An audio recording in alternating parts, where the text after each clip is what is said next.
Ghaziabad treasury से issue हुआ था।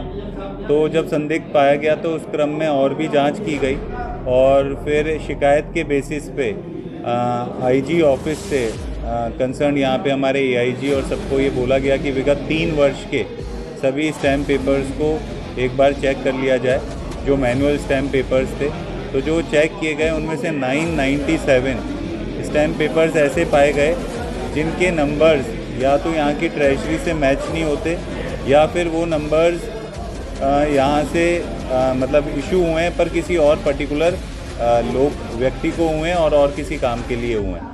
तो प्रथम दृष्टया ये मानते हुए कि ये गवर्नमेंट के मनी का एक तरीके से सही स्टैम्प पे नहीं किया गया, तो उसमें एक एफआईआर रजिस्टर की गई उन सभी सेल डीड के अगेंस्ट जिन्होंने वो सेल डीड संपन्न करवाई थी और उसमें इन्वेस्टिगेशन चल रही है। इसी क्रम में जो 997 लोगों के अगेंस्ट सेल डीड कर जो हुई थी, जिनमें एफआईआर हुई थी, उनमें से कई व्यक्ति आज भी आए और उनके द्वारा ये कहा गया है कि हमें इसका अंदाज़ा नहीं था और हमने जिस वकील साहब या जो भी सेल डीड जिनसे लिखवाई थी उनके द्वारा ये गड़बड़ी की गई है या उनके द्वारा हमें अंधेरे में रखा गया और ये बताया नहीं गया।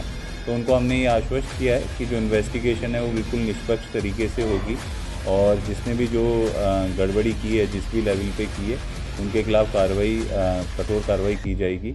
इसके अलावा 3 साल के पहले चेक किए गए थे, ऊपर से पिछले और 2 साल के पेपर्स को मैनुअल जो भी स्टैम्प है उनको चेक करने का आदेश अभी एआईजी ऑफिस को हुआ है, तो वो भी ये चेक करवा रहे हैं। इसके अलावा ऑलरेडी अगर किसी की इसकी संलिप्तता है डिपार्टमेंट में तो ऑलरेडी एक एसआईटी डिपार्टमेंट ने ऊपर से गठित कर दी है जिसमें जांच चल रही है। तो ये स्थिति है। हमने व्यापार मंडल के कई प्रतिनिधि हमसे मिले थे कि कई जेन्युइन लोग हैं जिनके साथ उन्होंने फ्रॉड किया है, जो वकील या जो भी सेल डीड राइटर थे। तो हमने आश्वस्त किया कि कोई भी ऐसी उत्पीड़क कार्रवाई जब तक हमारी इन्वेस्टिगेशन नहीं हो जाती या जब तक ये प्रूफ नहीं हो जाता कि कोई निर्दोष है या कोई दोषी है, तब तक उस बेसिस पे हम किसी कॉमन मैन को या किसी को ऐसा उत्पीड़न कार्रवाई या तंग नहीं करेंगे। और बाकी ये आश्वस्त किया है कि हम लोग यहीं हैं ऑफिस में, अगर कोई प्रॉब्लम हो किसी को तो हमसे डायरेक्टली कर सकते हैं।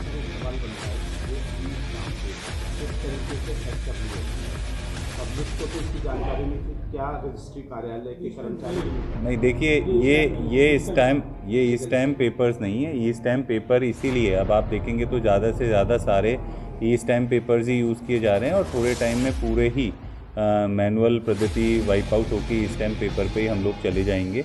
ये कुछ जो मैनुअल स्टैम्प्स पिछले विगत वर्षों में यूज़ किए गए हैं उसमें है और नंबर्स चेक करना हाथ इट इज़ वेरी डिफ़िकल्ट, क्योंकि ट्रेजरी से इशू होते हैं। मेरठ की ट्रेजरी से गाज़ियाबाद भी भेजे जाते हैं और भी दूसरे डिस्ट्रिक्ट में भेजे जाते हैं।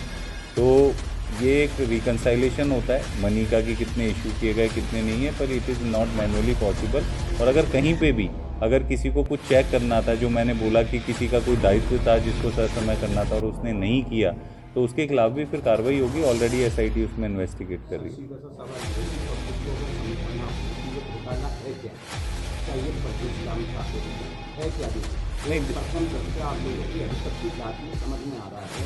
और अगर ये बातों को समझाया जाए तो नहीं, देखिए मैंने जैसा कहा कि कोई भी स्टैम्प जो किसी ट्रेजरी से एक पर्टिकुलर आदमी को इशू होता है, अगर वो उस स्टैम्प को यूज़ नहीं करना चाहता किसी कारणवश, तो वापस से ही ट्रेजरी में जमा करवा सकता है। एक मिनिमम उस पर चार्जेस लगते हैं और वो वापस से उसको उसका पैसा मिल जाता है। तो इसमें जो स्टैम्प्स यूज़ किए गए, कुछ स्टैम्प नंबर ट्रेजरी में मिल रहे हैं पर वो किसी और वर्क के लिए यूज़ किए गए, कुछ नंबर्स ऐसे हैं जो ट्रेजरी में नहीं मिले।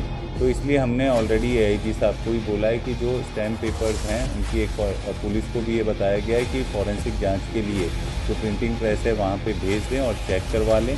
प्लस जो ओरिजिनल सेल डीड्स हैं जिनके लिए वो इशू किए गए थे उनसे भी मिलान करवा लें। जब ये पूरी तरीके से चेक हो जाएगा तभी हम किसी श्योरिटी के साथ ये कह पाएंगे कि these stamp papers are fabricated और नॉट। तो मुझे लगता है कुछ दिन की बात है, तो एग्जैक्टली क्या सिचुएशन है तभी मैं कमेंट करूंगा, क्योंकि जब तक हमें पूरी क्लैरिटी नहीं है और मुझे लगता है कि तब तक हमें कमेंट करना भी चाहिए। 997 लोग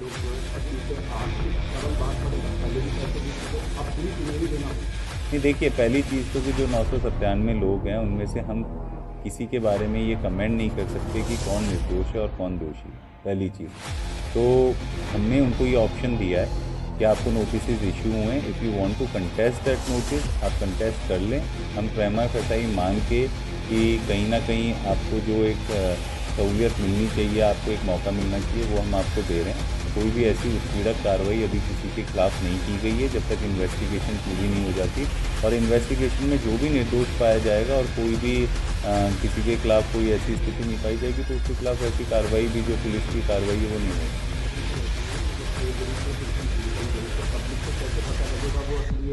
नहीं, देखिए जो कागज़ नहीं, आपकी बात गलत है। अगर किसी को स्टैम्प पेपर यूज़ करने हैं तो उसको ट्रेजरी से खुद लेने होते हैं, वो साइन करता है। अगर मुझे आज अपना कोई सेल डीड करनी है किसी चीज़ की और मुझे उसमें 25,000 रुपये का स्टैम्प लगाना है तो मैं ट्रेजरी में जाऊंगा, मैं आवेदन करूंगा, मैं 25,000 रुपये का स्टैम्प लूँगा और फिर मैं उसको लगाऊंगा।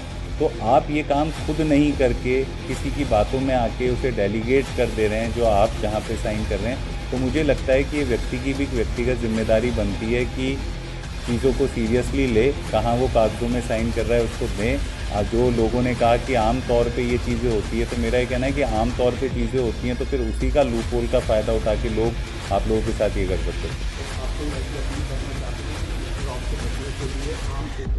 सिर्फ ट्रेजरी आए और कहीं से काम नहीं, क्या ये अपील करना है? नहीं, मेरा यही कहना है कि वो खुद अप्लाई करे। और सिर्फ इसी में स्टैम्प पेपर्स में ही नहीं, आप कोई भी पेपर साइन करते हैं, चाहे आप इंश्योरेंस के पेपर साइन करें, चाहे आप बैंक लोन के पेपर साइन करें, आप कुछ भी कर रहे हैं, मेरी आपसे रिक्वेस्ट है कि कुछ बल्कि होते हैं, कुछ ज़्यादा पढ़ना पड़ता है, पर कोशिश करें कि सारे डॉक्यूमेंट्स को खुद पढ़ें।